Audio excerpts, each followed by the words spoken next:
Alassane Dramane Ouattara nous a dit, s'il est élu et qu'il est à la tête de la Côte d'Ivoire, Soro Diom fera tout le reste de sa vie en prison.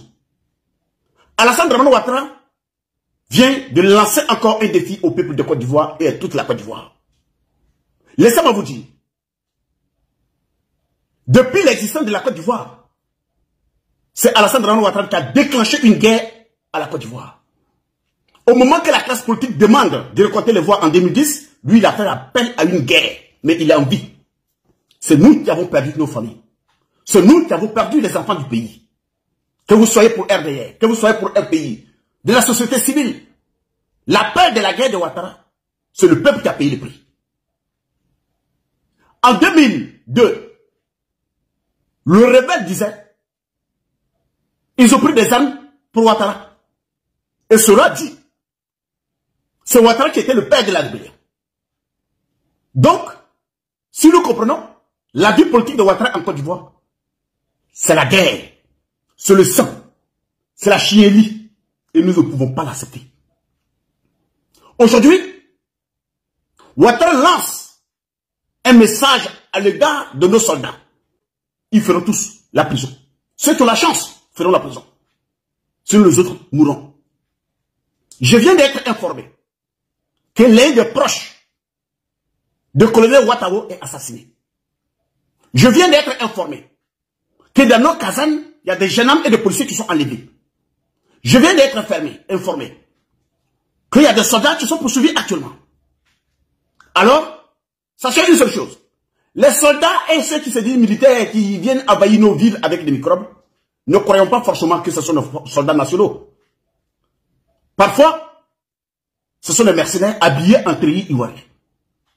Et nous disons à la Côte d'Ivoire entière, nous disons à la communauté internationale, nous disons à l'opinion nationale, que la Côte d'Ivoire n'acceptera pas ce gouvernement d'inconscient, ce gouvernement irréfléchi, ce gouvernement qui plonge son peuple dans les tombes.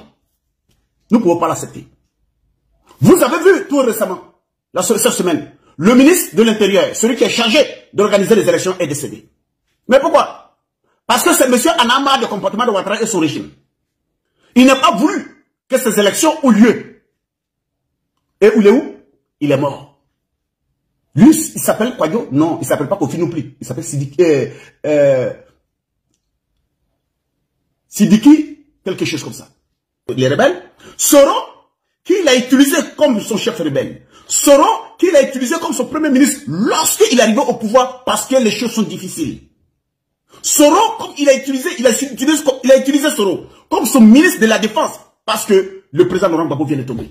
Ouattara dit aujourd'hui, il va le poursuivre et il fera la prison à vie. Si Ouattara passe tout son temps à poursuivre ceux qui l'ont fait du bien, à poursuivre ceux qui l'ont envoyé au pouvoir, et si Ouattara ose dire il va arrêter un homme comme le président Henri Konan Bédié à 86 ans, un homme comme le président Laurent Gbagbo, 74 ans, peuple de Côte d'Ivoire, que voulons-nous? Vivre dans une souffrance ou se battre pour trouver notre bonheur, se battre pour trouver notre liberté d'expression, se battre pour orienter la politique ivoirienne sur le plan démocratique. Je fais le choix de me battre pour que le régime Ouattara chute. Envahissons toutes les villes. Prenons toutes les villes. Chassez n'importe quel soldat qui ressemble, qui vient chez vous. Chassez-le. Parce que nous n'adorons pas un homme. Ouattara ne sera pas roi de la Côte d'Ivoire. Chassez n'importe quel soldat qui va se présenter dans votre vie. Ce n'est pas notre choix. Mais Ouattara nous a condamnés à le combattre de cette façon. Imaginez-vous, il y a 3 ans, qui pouvait savoir que le président Laurent Gbagbo, le président Henri Konan Bédié et le président Soro Diom allaient aujourd'hui s'attendre. Ouattara a fini par nous unir par son comportement. Chaque leader aujourd'hui regarde le peuple et la nation. Le combat d'Henri Konan Bédié, je ne vois pas ce que ça va lui apporter, lui, personnellement, parce qu'il a 86 ans. Donc ici, il se bat. Et qu'il refuse d'adhérer à la dictature de Ouattara. Les dragues que Ouattara lui fait, c'est parce que Henri Konan Bédié veut la paix en Côte d'Ivoire. Si le président Laurent Gbagbo est sorti de la prison et qu'il ne parle pas, Il a si, vous pensez qu'il est en paix en voyant tout ce qui se passe dans ce pays. Mais parce que le monsieur veut la paix dans son pays. Mais malgré tout ça, ça ne suffit pas à Alassane Dramane Ouattara. Il viole la Constitution. En 2010, ce qui est arrivé à la Côte d'Ivoire, c'était un problème des élections.